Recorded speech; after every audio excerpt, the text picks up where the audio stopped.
दोस्तों आज इस वीडियो में हम बॉलीवुड की मशहूर अभिनेत्री अनुष्का शर्मा के बारे में जानने वाले हैं। अनुष्का शर्मा आज किसी इंट्रोडक्शन की मोहताज नहीं है। बॉलीवुड में अनुष्का शर्मा ने वो मकाम हासिल किया है जो कई एक्ट्रेसेस अपने पूरे करियर में भी हासिल नहीं कर पाती। एक आउटसाइडर होने के बावजूद ये बॉलीवुड की हाईएस्ट पेड एक्ट्रेसेस में से एक है। शायद आप ये सोच रहे होंगे कि एक साधारण शक्ल सूरत और एवरेज एक्टिंग के बावजूद अनुष्का को आखिर इतनी सफलता मिली तो मिली कैसे। वाकई में इनके पास टैलेंट है या कुछ और बात है। तो दोस्तों इस बात को जानने के लिए वीडियो को एंड तक जरूर देखिए, क्योंकि आज हम अनुष्का शर्मा की वो सच्चाई बताने वाले हैं जिसको जानकर आप हैरान हो जाएंगे और बोलेंगे कि ऐसा भी होता है क्या। चलिए बिना देर के वीडियो शुरू करते हैं। अनुष्का शर्मा का जन्म 1 मई 1988 को अयोध्या उत्तर प्रदेश में हुआ था। अनुष्का के पिता अजय कुमार शर्मा आर्मी में कर्नल थे और माँ आशिमा हाउसवाइफ थी। अनुष्का का एक बड़ा भाई भी है जो कि फिल्मों में प्रोड्यूसर है, लेकिन वो पहले मर्चेंट नेवी में थे। नेवी से रिटायरमेंट लेकर वो बाद में फिल्म प्रोड्यूसर बन गए। अनुष्का के स्कूलिंग और कॉलेज की बात करें तो वो बेंगलुरु से हुआ है। अनुष्का ने ग्रेजुएशन आर्ट्स से किया है और बीए करने के बाद मॉडलिंग में उसने ट्राई करना शुरू कर दिया था। साल 2007 में अनुष्का को पहला मॉडलिंग असाइनमेंट मिला। उसके बाद वो फिल्मों में ट्राई करने के लिए मुंबई आ गई थी। मुंबई में जब वो फिल्मों में ऑडिशन देने शुरू किए तो पहली फिल्म मिली यशराज बैनर की रब ने बना दी जोड़ी, जिसमें लीड रोल में थे शाहरुख खान और उसके साथ ही अनुष्का शर्मा। इस फिल्म के दौरान अनुष्का शर्मा के साथ एक वाकया हुआ था जो उसने खुद अपने एक इंटरव्यू में बताया था। उसने बताया था कि जब उसे यशराज बैनर ने अपने फिल्म के लिए साइन कर लिया था तो करण जौहर ने आदित्य चोपड़ा को अनुष्का शर्मा को अपनी फिल्म में न लेने को कह दिया था, क्योंकि करण जौहर को अनुष्का शर्मा की शक्ल बिल्कुल भी पसंद नहीं आई थी। लेकिन यशराज बैनर ने अनुष्का के साथ 3 फिल्मों का कॉन्ट्रैक्ट साइन कर लिया था। अनुष्का की पहली फिल्म रिलीज हुई जो कि बहुत ही सुपर हिट साबित हुई। बस फिर क्या था, बॉलीवुड में अनुष्का की गाड़ी चल निकली। लेकिन इस फिल्म सफर में अनुष्का के करियर बनाने में जो सबसे बड़ा रोल था वो था करण जौहर का, जो कि न सिर्फ अनुष्का को नापसंद करता था बल्कि इंडस्ट्री में अपना दबदबा भी रखने की कोशिश करता था। अनुष्का ने करण के बहुत किस्से सुने थे, इसलिए वो जान चुकी थी कि अगर उसे बॉलीवुड इंडस्ट्री में बड़ा मुकाम हासिल करना है या फिर लंबे समय तक स्टैंड रहना है तो करण जौहर के तलवे चाटने ही पड़ेंगे। फिल्मों की बात करें तो रब ने बना दी जोड़ी के बाद अनुष्का शर्मा की अगली फिल्म आई थी बदमाश कंपनी, जिसमें अनुष्का के साथ में लीड रोल में था शाहिद कपूर। इसी फिल्म से इन दोनों के बीच अफेयर शुरू हुआ था। इन दोनों का अफेयर लगभग 2 साल तक चला था। इन दोनों का ब्रेकअप तब हुआ जब अनुष्का की फिल्म आई बैंड बाजा और बारात, जिसमें इसके साथ लीड रोल में था रणवीर सिंह। दरअसल रणवीर सिंह ने इसी फिल्म से बॉलीवुड में डेब्यू किया था। अनुष्का के साथ रणवीर की फिल्म इसलिए आई थी क्योंकि रणवीर सिंह करण जौहर का चहेता था, इसलिए यही सोचकर अनुष्का ने रणवीर को अपने प्रेम जाल में फंसाया और करण जौहर के गुड एंड फेवरेट बुक में शामिल होने के लिए रणवीर सिंह को एक सीढ़ी के रूप में इस्तेमाल किया। बॉयफ्रेंड की लिस्ट में अनुष्का का पहला बीएफ तो छूट ही गया। जी हाँ दोस्तों, अनुष्का फिल्मों में आने से पहले बेंगलुरु में जब मॉडलिंग किया करती थी तो वहीं उसकी मुलाकात हुई थी जोहेब यूसुफ नाम के लड़के से, जो कि एक सेटल मॉडल था। यही बंदा अनुष्का का पहला प्यार है। जोहेब यूसुफ ने मॉडलिंग में पैर जमाने के लिए काफी ज्यादा मदद की थी। जोहेब यूसुफ और अनुष्का दोनों एक साथ मुंबई आए थे, लेकिन अनुष्का को अपने हिडन टैलेंट के दम पर पहली मूवी बहुत ही जल्दी मिल गई और बहुत ही आसानी से मिल गई थी। वैसे अनुष्का ने एक बार कहा था कि बॉलीवुड में आने के लिए उसने भी मी टू झेला है, लेकिन उसे कोई फर्क नहीं पड़ता, बस वो जिंदगी में आगे बढ़ना चाहती हैं। उस समय उसका ये बयान काफी चर्चा में भी था, जिसके बाद उसकी शायद ही कोई सुपर हिट मूवी आई हो। रणवीर सिंह से अफेयर के बाद अनुष्का करण जौहर से भी दोस्ती बढ़ाने में लगी रही थी, जिसमें वो जल्दी सफल भी हो गई थी, क्योंकि करण जौहर से दोस्ती का सिर्फ एक ही नियम है, चापलूसी करो, चुमा चाटी करो और उसका दोस्त बन जाओ। रणवीर सिंह के बाद नंबर लगा दोस्तों रणवीर कपूर का। दरअसल रणवीर सिंह को अनुष्का ने इसलिए पकड़ा था ताकि करण जौहर को अपना दोस्त बना सके, जो काम उसने पूरा भी कर लिया था, क्योंकि अनुष्का अच्छे से जानती थी कि रणवीर सिंह उसे फिल्में दिलाने में कोई हेल्प नहीं कर सकता, क्योंकि वो तो खुद उस समय एक न्यू कमर था।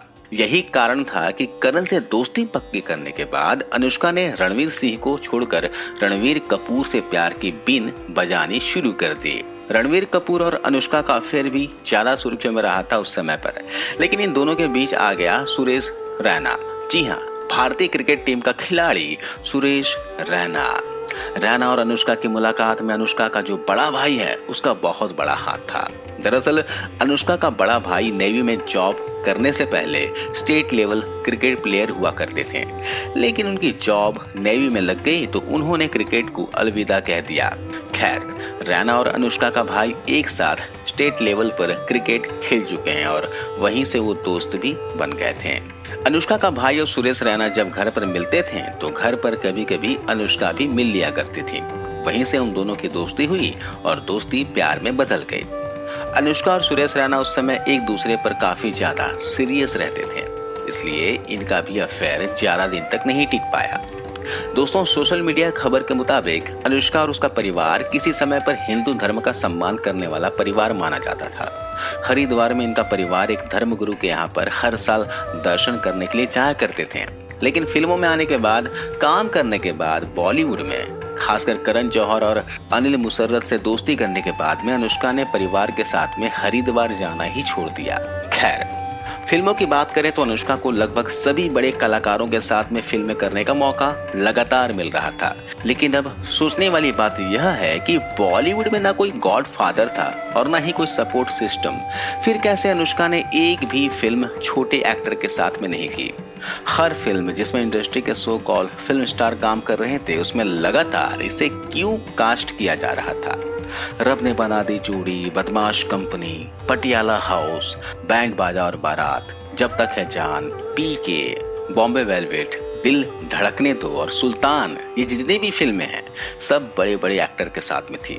इसमें रणवीर सिंह और शाहिद कपूर भी शामिल थे और ये दोनों ही नेपो किड थे और इनके अपोजिट उन्हीं पॉपुलर अभिनेत्रियों को लिया जाता था जो कि इंडस्ट्री में बड़ा मुकाम हासिल कर लिए होते थे। यानी पहली फिल्म के बाद में अनुष्का ने इंडस्ट्री में अपनी पकड़ इतनी मजबूत बना ली थी, इसके बाद उसने सिर्फ बड़ी फिल्में ही साइन की थी। इंडस्ट्री के बारे में अभी तक जितना मैं जान पाया हूँ उससे तो ये बात दावे के साथ कह सकता हूँ कि बॉलीवुड में कोई भी रोल हो, चाहे छोटा हो या बड़ा रोल हो, इतनी जल्दी किसी को नहीं मिलता है। जी हाँ, और इतना आसान नहीं है बॉलीवुड। और बॉलीवुड के बारे में कहा जाता है कि बिना कॉम्प्रोमाइज का कोई भी रोल यहाँ पर नहीं मिलता, चाहे छोटा रोल क्यों ना हो। लेकिन बड़े बड़े बैनरों और एक्टर्स से तो हम बिल्कुल भी उम्मीद नहीं लगा सकते कि वो किसी भी महिला का बिना कॉम्प्रोमाइज के अपने साथ काम करने को राजी हो जाएंगे। मैं ये नहीं कह रहा कि अनुष्का या फिर किसी और एक्ट्रेस ने कॉम्प्रोमाइज किया हो, लेकिन ये सोचने वाली बात है। आपका क्या कहना है इस बारे में, आप कॉमेंट कर जरूर बताना। अनुष्का की फिल्मों में शुरुआत हुई थी यश राज बैनर से, जो कि हर एक्टर के साथ में 3 फिल्मों का कॉन्ट्रैक्ट साइन करता है, जिसके बारे में आप सबको पता भी होगा। यदि किसी बड़े बैनर के साथ काम करके किसी अभिनेता या फिर अभिनेत्री की लाइफ सेट हो जाती है तो वो ऐसे ही मुफ्त में किसी को भी लीड रोल नहीं दे देते हैं। पहले यश राज बैनर, फिर करण जौहर का अनुष्का के सिर पर हाथ। यही कारण था कि अनुष्का ने आज तक सिर्फ बड़ी फिल्मों में ही काम किया है। करण जौहर गैंग में शामिल होने के बाद में इसे कभी भी आउटसाइडर नहीं बोला गया। सुशांत सिंह राजपूत, कंगना रनौत और मनोज बाजपेयी जैसे आउटसाइडर्स एक्टर की तरह अनुष्का के लिए कभी भी ब्लाइंड आर्टिकल्स नहीं लिखे गए, न ही इनके फिल्मों को कभी कम रेटिंग दी गई। कभी भी इनके साथ सौतेला व्यवहार नहीं किया गया, जैसे कंगना और सुशांत के साथ होता रहा है, और इसका कारण है करण जौहर। इधर सुरेश रैना के बाद अनुष्का के लाइफ में आया अर्जुन कपूर। अर्जुन कपूर से अफेयर भी करण जौहर की ही मेहरबानी का नतीजा था। करण ने ही इन दोनों की मुलाकात करवाई थी। करण के बारे में जो नहीं जानता उन्हें बता दो कि फिल्म मेकर होने के साथ साथ किससे किसकी सेटिंग करानी है, किसकी किससे सेटिंग तुड़वानी है, ये सारी ही चीजें डिजाइन करता है। करण जौहर के घर में ड्रग्स पार्टी तो खुलेआम होती है। उसकी वीडियो आप सभी ने देखी भी होगी। बीच में जो दीपिका पादुकोण के साथ जो वीडियो आई थी काफी वायरल हुई थी। अनुष्का के पर्सनल लाइफ में अर्जुन कपूर के बाद नंबर आया विराट कोहली का। विराट कोहली से अनुष्का ने शादी की क्योंकि उसे फिल्मों में जो नेम, फेम, पैसा चाहिए था वो उसने पहले से ही हासिल कर लिया था। यश राज बैनर, धर्मा प्रोडक्शन, सलमान खान, शाहरुख खान, आमिर खान, रणवीर कपूर, रणवीर सिंह, आज भी इन लोगों की पसंदीदा एक्ट्रेसेस में से एक है अनुष्का शर्मा। और इनकी पसंदीदा क्यों है ये अब सारी दुनिया जान चुकी है। जब से इनकी एंट्री करण जौहर के गैंग में हुई है और सच्चाई भी यही है कि जमाना अनुष्का शर्मा जैसे लोगों का ही है। स्मार्टली तरीके से तलवे चाटने के साथ साथ फिल्म मेकर की सभी शर्तें मानने को हमेशा तैयार रहते हैं। और अगर ये लोग उन लोगों की बात नहीं मानेंगे तो हाल सुशांत सिंह राजपूत के जैसा हो जाएगा।